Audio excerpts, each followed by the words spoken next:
Megan Smith is the United States Chief Technology Officer. Okay, let's just acknowledge coolest job title. People must say this every time they introduce you. In the same way that it's cooler to be a prince than a king, I think Chief Technology Officer is pretty much the coolest job I can think of in the United States. I should say that for all introductions, we've given biographies in this, and we're going to try to keep these short. So let me just say that Megan is in the Office of Science and Technology Policy. Before she came to public service, she was a vice president at Google. And before that, as you can read about, she had adventures that are described, including at planetout.com and some cool solar car racing. And I'll let you read about that.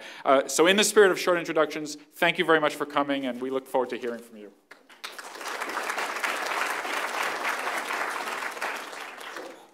Thank you, Russ. Thank you, Faith. Thank you, Steve.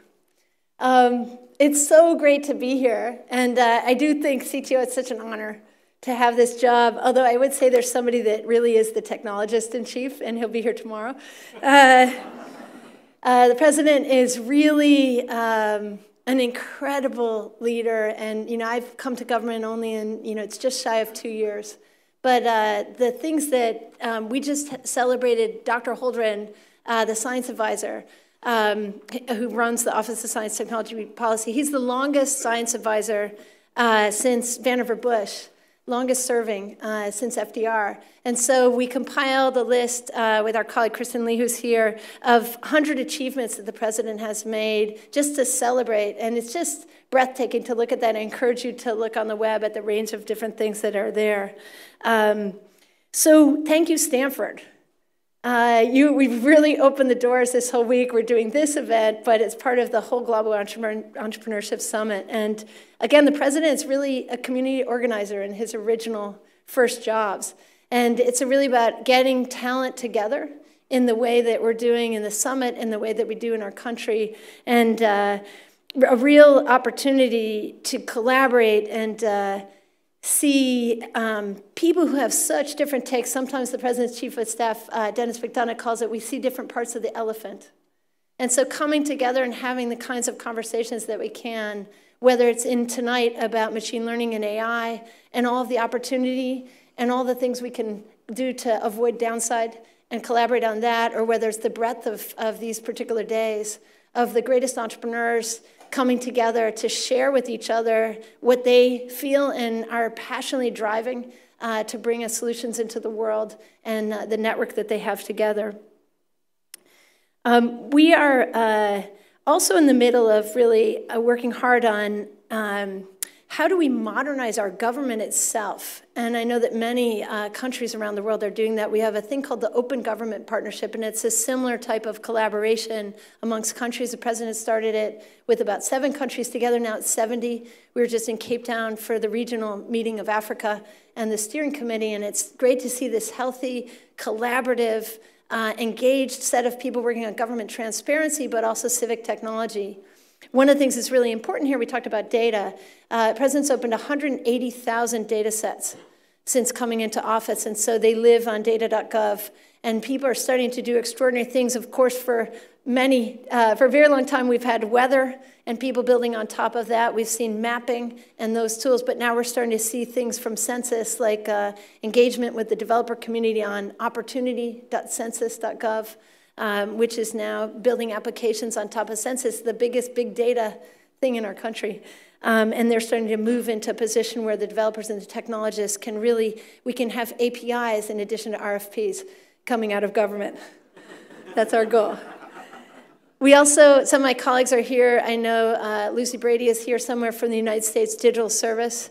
And so this idea of the techies having a chair, and the president has added that to make sure that the greatest technologists who have built Amazon and Facebook and Twitter, our Research Academy teammates, can come serve the government in a tour of duty, just like our Surgeon General can come in, or the AAAS fellows or lawyers who rotate in. We're rotating technical people.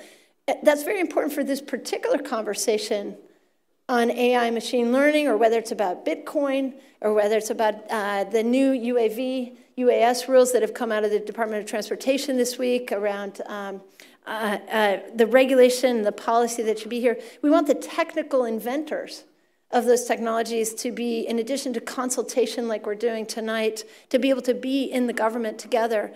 So we have all of that American team together. And for our international colleagues who are here tonight, that seems to be happening all over the world. We're seeing whether it's the UK government digital service, like our United States digital service, the French team, the Kenyan team, Singapore, Brazil, China, and Chile, and others are all bringing technical people. We call it TQ, like IQ and EQ added to the table when we're doing policy making at government and when we're modernizing our systems so we can better serve citizens. And as the president said at South by Southwest, not only do we want to modernize government and increase civic participation, but we have very hard challenges. So how can we solve problems in much more collaborative ways using all these new amazing methods, the sharing economy methods, open source methods? You know, we can make Wikipedia. Why don't we take that kind of technique and share with each other what we could do to improve economies and the social justice and social opportunity for everyone?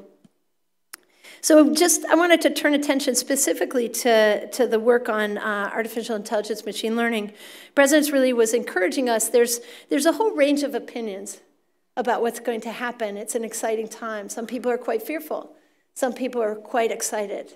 And that range is a good range, and it's time for a deep conversation. And that's going to be ongoing, and it's got to be broader. And so what we're doing is a series of events and conversations, and this is one of them. The first one was at the University of Washington, which really focused on artificial intelligence, machine learning, and law and policy. A series of experts from our country talking and having conversation and a dialogue there. Recently, we had one with the in Washington on AI for good. So how do we apply machine learning, and even earlier, like just data science and healthy data work, but this work into all of the problems? I was just with David Newman is here for the event. She's the deputy administrator of NASA. You know, so the NASA team has been using machine learning and AI, this techniques. We're going to Pluto, we're using this. But let's make sure in government, our colleagues at the Department of Labor or the HUD team, we've released data there. Can we lift the capacity for them to serve the American people and to deliver their quality products using artificial intelligence? So it was a conversation about AI for alleviating poverty, AI for helping with climate change, AI applications that we might use. And we heard from incredible experts doing work on wildlife conservation, doing work in Walter Reed with medical decisions, really saving lives and helping improve healthcare, criminal justice opportunities, and similar things with transportation, you know, and all the, of course, autonomous vehicles, but also routing and saving people's time. So an amazing set of things. So that came out of the AI for Good conversation, and we'll continue here. Here at the Global Entrepreneurship Summit and at Stanford, you know, really a focus on entrepreneurship, on our greatest academics talking to us about what they see in the field, and we're going to hear about that. And then next week, we're going to be at Carnegie Mellon, and there's a conversation there about safety and control and the conversations we need to begin to have as we develop and understand that. And then the last one is in New York City, and the Council of Economic Advisors team will be joining in that. Jason Furman, who leads that team, talking about sort of economics and social implications, and very much focused on the near term.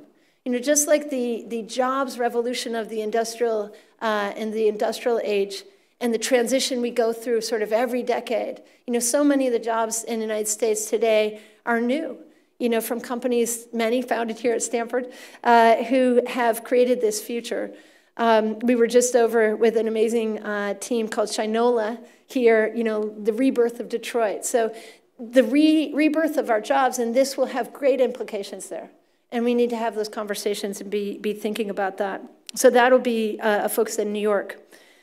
There'll be a public report that comes out of this, very similar to the work that John Podesta led around big data.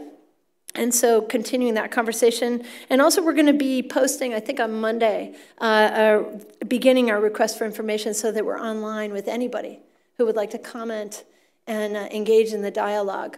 All of the conversations we're having are live streamed, and the videos of the ones in the past are posted, so if anyone wants to participate in those. I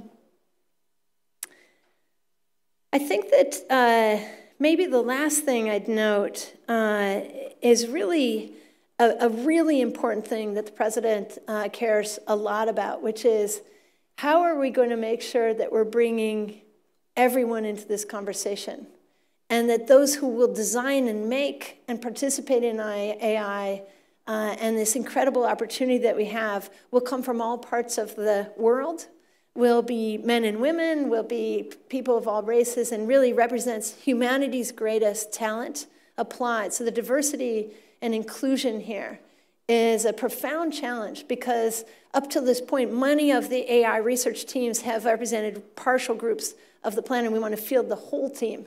And so we've got really fundamental work that we need to recognize as we come into this conversation of how are we going to engage. The president has launched Computer Science for All. 9 out of 10 parents in the United States would like coding taught at school. And so we're working hard to help make sure all our children are having the opportunity to participate in algorithms, data science, and we would love to have them in on this conversation.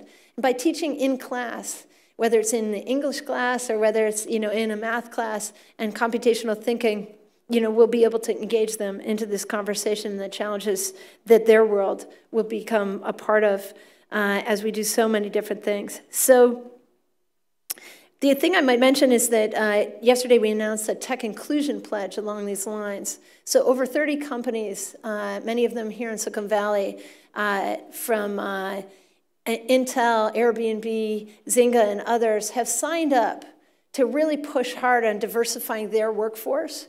And this is a workforce that is deeply involved in AI and machine learning. And so it's an exciting pledge. The teams are pledging to publish numbers and details about where the technical people really are in those teams. And they're going to be setting goals and then also collaborating together to try to really advance our knowledge. Much of our diversity challenges today live in unconscious bias and institutional bias. I just mentioned David Newman. An example there would be maybe even the basics of the NASA team. We stopped making small spacesuits. So the people who are small have a hard time, right? So why are we disincluding small people, right? So we're working on that. And one of my colleagues, Katie Coleman, who's an astronaut, has been to space 3 times, 2 times on the shuttle and once for 6 months on the station. She's one of the very smallest astronauts. And she said that, when she's in those suits underwater doing training, there's just twice as much air.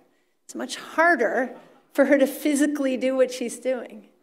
And so what are we doing in our institutional design that's systematically making it harder for people to play?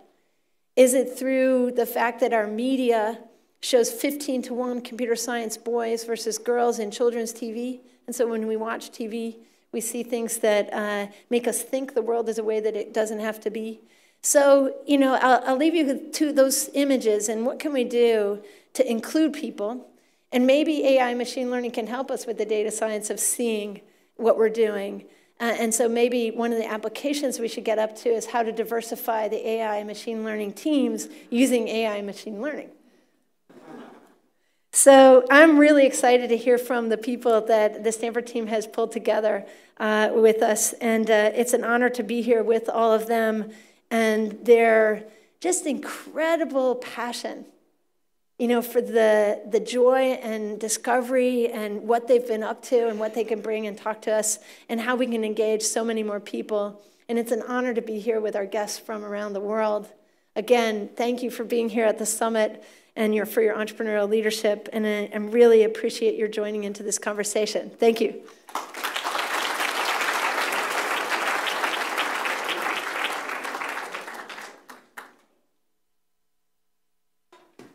We do have, miraculously, some time for 1 or 2 questions. This is a surprise feature of the program. And I'll let you choose. Yeah, so 2 people here. Yeah, there, and how about there and then there? We'll have a microphone running over to you. So 1, 2. Hello. How are you? Good. I really appreciate encouraging diversity And there's another piece of diversity that needs to be included, or I would appreciate you considering, and that's the implications of social. How AI, how automation, how process, how script is going to work with people, not just amongst machine to machine. And that's something that anthropologists, sociologists, others can help you with. Right. I think that sounds fabulous. And you made me think of this idea, which was, definitely social is part of the, like the New York conversation and some of that, the job side and that. But I think there's such opportunity here. And how creative can we be about engaging people? A friend of mine started something called the Ocean Elders. And you think about all the sustainable development goals. These goals that we have that are so important, and the UN teams and the social teams and civic engagement teams work so hard to put those together across 2 years. For those who don't know, this is like the Millennium Development Goals of the first 15 years. This is the next 15 years. They were just ratified a year ago, September. And so I was imagining, sort of this engagement on social and getting young people involved. They're thinking about launching the youngers with the elders, not necessarily age thing, but those who have great expertise and those who are working on it. And I always thought we should have the youngest, which is the maybe 3 to 7-year-olds who get involved. And you could imagine them helping us as much as our most extreme experts, envisioning what would it be in a world, and sort of thinking about David Newman, who has a lot of science fiction imagery and posters around with NASA so they can imagine into the future. So how can we do two things? One is the very scientific part of this and sort of behavior science and how humans are.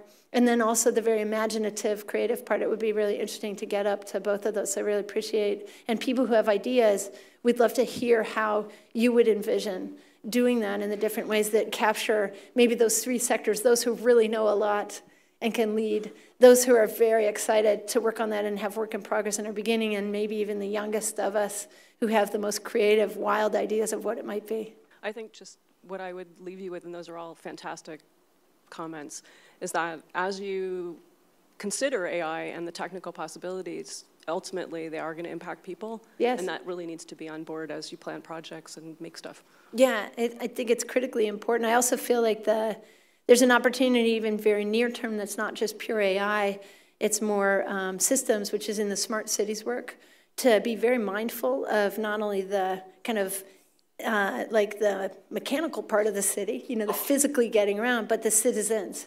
And so we've been working a lot with police force on the police data initiative, other things around justice.